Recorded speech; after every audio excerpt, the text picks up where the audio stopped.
Joined by former Cowboy All-American Tony Allen. And first, just tell people, what are you up to now? What are you doing? Man, spending a lot of time with my family, obviously working with the Grizzlies and the hustle, and just pretty much enjoying my retirement. As you walk through Gallagher-Iba, we walk through the stadium to come over here to the studio, what memories come back?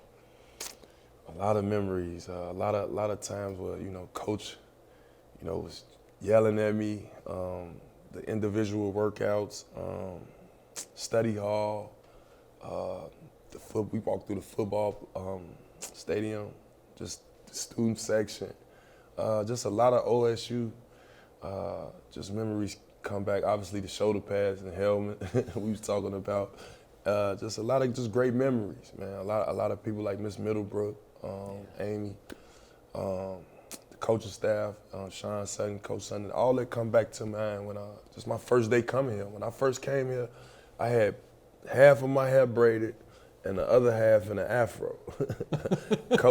Coach Sip told me, hey man, we going to the barbershop as soon as we get out of practice. And I'm like, yo, we gotta cut my hair. And that's probably that was one of the most things that I saw at the time that I was like, I'm gonna have a long, long year in Oklahoma State. But I cut it eventually. Coming back up in here, man, this my groundwork. Like, I can remember times when me and my boy John Lucas would come in here at nighttime and get shots up. Our goal was always to get to the NBA, but the coaches always say, you can always work hard in front of me, but what you doing when I'm not looking? And me and John Lucas was advocates of coming in here at night, seeing who was gonna be the last one to leave. I'll be shooting on this end with a ball boy, he'll be shooting on that end with a ball boy. And we'll be in there for like 2 or 3 hours. If I leave first, I'll wait till he leave, come back out and shoot a little more. And we was that competitive with each other. And I just think stuff like that, man, winning the conference tournament, winning, being number one through the conference all through the year, just that stuff, man, I thought about it. I even thought about one day, this how much Oklahoma State pride I get. Some Jordans, the Jordan 12s came out, right? And they came out, but I was like, yo, they came out, we got a game today. Yo, I'm about to go paint my shoes orange. I painted my shoes orange. About 4 minutes within the game, the paint peeling off. John Lucas died laughing in the huddle. He was like, yo, I thought those were real. And just little memories like that, man. It's a lot of stuff, man, but I'm happy to be here. And I'm looking forward to seeing a lot of people today, so. Talk about kind of where you were as a person where you came here compared to what you were when you left. When I came here, I was lost, really. I ain't have no clue on how to just, what was being on time as far as like time management. I didn't understand the process of just, being friendly, just interacting with, just different ethnic groups on campus and things of that nature. But when I got here, I opened up, I was able to talk to just about anybody, about anything. I was more nice. I was like just friendlier, if you could say. If you could send a message, if you could offer a message to Coach Sutton, what would you say to him? Coach Sutton, I miss you. I thank you for everything, and the opportunity you gave me to play in Gallagher-Iba was huge. It was a privilege, and I thank him for that opportunity. If you could make his case to the Hall of Fame, if this room were filled with the people selecting the members for the Naismith Hall of Fame, what would you say? Why should Coach Sutton be in the Hall of Fame? Well, I would have to say Coach Sutton should be in the Hall of Fame. Simply just look at what he did with myself personally. I would have to speak on because, like I was telling you, I was lost before I came here. A lot of things I just didn't understand. I didn't know how to carry myself as a young man. And he do a lot of X's and O stuff. We credit him with the wins, but how he kept me on track and just kept my mind focused on the long haul, I think that go unnoticed. More like a father figure a little bit to say, and the discipline factor that he instilled in his program, it carried over to guys like myself. So he got my vote, and I'm praying that he get in. What did he do for you as a defensive player? How did you grow as a defender when you were here? Well, the first thing he always told me, this program was a defensive-minded program. And when I can remember when I signed my letter of intent and came to visit or whatnot, the first thing I asked him was, am I going to be an NBA player?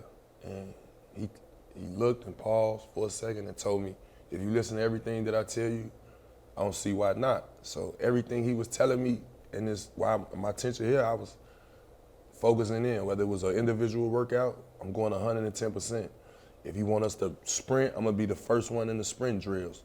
You know what I mean? And defense was what he taught for the ball club to win games, and I mastered that simply by just listening to him, listening to what he told me. If I listen to him, I'm going. And me being a kid from the city of Chicago, all we need is just a lead way out, and I could do the rest, and he did that. When you figured out you could really guard at this level, did it kind of feed itself in that you just couldn't wait to start guarding somebody again, because it became pretty clear pretty quickly you could really guard people? But did you get to a point quickly where it's like, wow, this is a lot of fun? It's a lot of work, but. Yeah, I knew it was work coming in. It was more survival though. You know, I was smart coming in, knowing, you know, the mock draft, paying attention to my post career after college. So it was like, I need to master the game within the game. If my opponent averages 18 points a game, this is a defensive program, I'm one of the top players. I have to stop the next player, my opponent. Some cases, Ricky Paul. If he averaging 25 a game, I'm knowing I'm seeing that in the black and white. So when the game is over with and he got 25, I let my team down. And that's how that's how I've been approaching every game since day one. You know what I mean? So when I got to the pros, it was the same thing. But what added it was the film. I ain't watched film in college. And I think that's what enhanced my defensive IQ, just watching film, knowing the geographics of the court, you know what I mean? And you can only do so many moves in so many seconds while you got the ball. So just understand the plays. Yeah, it's funny you say that, because fans here will remember what you did against the Thunder when Durant and Westbrook were playing together. A ton of film.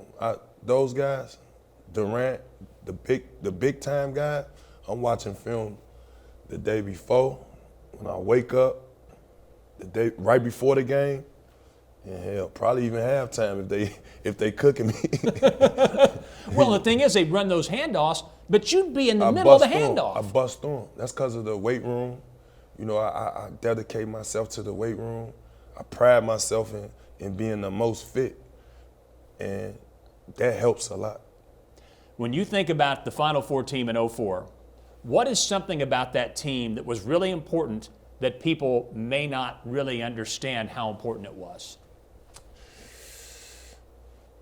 Just getting through that tournament, the conference tournament for one, having to have a good record to get to the tournament, and just keeping everybody level-headed. I think it was kind of frustrating knowing that we didn't get a 1 seed. Right. We wanted a 1 seed, and that's what we was fighting for, man. So all that preparation, the groundwork, what you gotta call the training camps, and just getting to that point and coming up short, it make me want to try to do it again, but we all know that's impossible. But I just think looking back, the work ethic, and Coach Sutton, Sip, Sean Sutton, Coach Dickey, the way those guys just kept the Final Four and the championship goal in our mindset. It'd be times where I do a good move in practice, and I scream and probably taunt my teammate, and Coach Sutton will be the one walking past like, that move won't work in the NBA, son. You have to do so. Like, he just never gave me that credit. You know what I mean? And it was more so like tough love. And I needed it because it made me work even harder to be like, I'm going to show Coach ass. I'm going to show Coach. And that's the type of guy I was. Like, I was always trying to prove to my coach to build confidence in him. So whenever time of the game, he can always look down or look in the game and say, hey, I'm gonna go with TA. And that was just my whole roundup and that whole run of the Final Four. It seemed to me like during that time, during the Final Four team, it was your team. In that you're talking about keeping guys level-headed. Mm-hmm. Was that really the case? I mean, now I'm sure John Lucas and Joey Graham would have something else to say, but it was really your job to make sure the guys stayed level-headed, kind of your team to run as the senior, and those other guys were transfers playing their first years here. Was that your job, your thing? Yeah, it's funny you brought that up because I remember James Dickey doing an interview to the media one day. And he called out the starting lineups for the year before the season even started. It's my senior year. And he like, yo, yeah, the Graham twins will be starting on the wings, such and such, such and such. Now, I read the paper. Now I walk on campus. Man, everybody, when I tell you, everybody on campus ran up on me and said, Tia, you not starting this year? The Graham twins starting over you, right? Mind you, I've been battling with these guys with their red shirt year, and now they ready. And I looked at Coach Dickey. I came back with the paper. I said, Coach Dickey, what is this? Right? Coach Dickey, he was so shocked. He didn't know what was going on.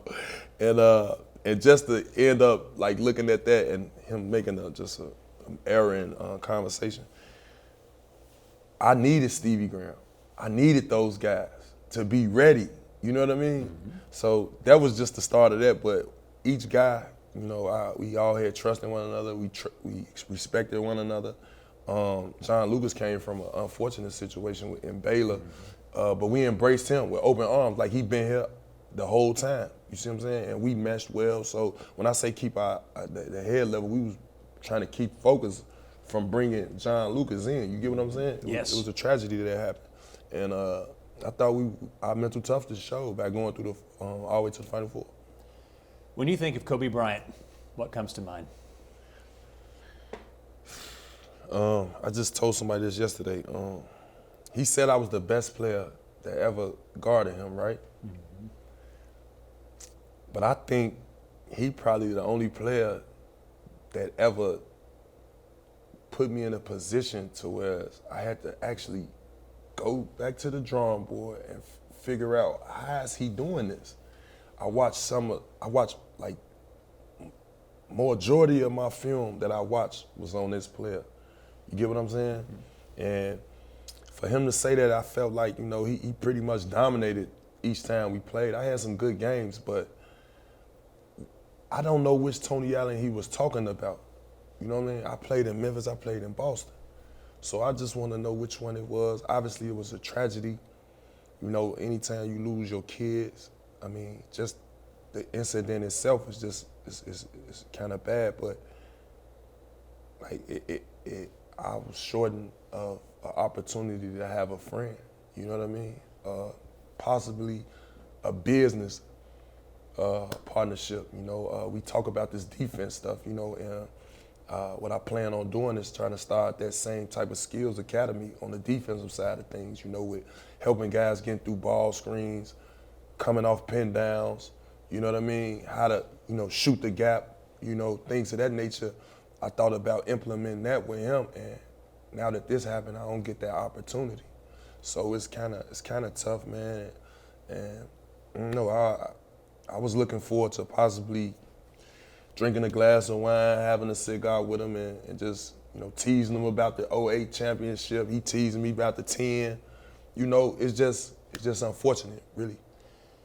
And he gave you the sneakers when he retired. Oh, Special people receive sneakers, and you have the pair of sneakers he gave you, commending you for your defense. I can't imagine what those shoes mean to you now. Yeah, man. They mean a lot. I put him up in a safe place. Nobody will never touch him. And like I say, it was flattering for him to say that. But I just wish I could have been more on the friend side of things with him. Around here, we like to say that if you made a list of the top 10 defensive players that maybe ever played the game, Tony Allen deserves a spot on that list. You agree? Most definitely, I agree. Because when I look back at my career and playing, I didn't even realize they even had defensive teams. I just only knew about the DPOI trophy, and that's what I always fought for, the DPOI trophy. I never got one, but all your superstars know who I am.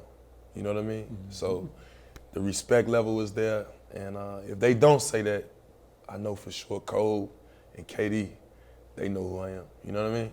Yeah.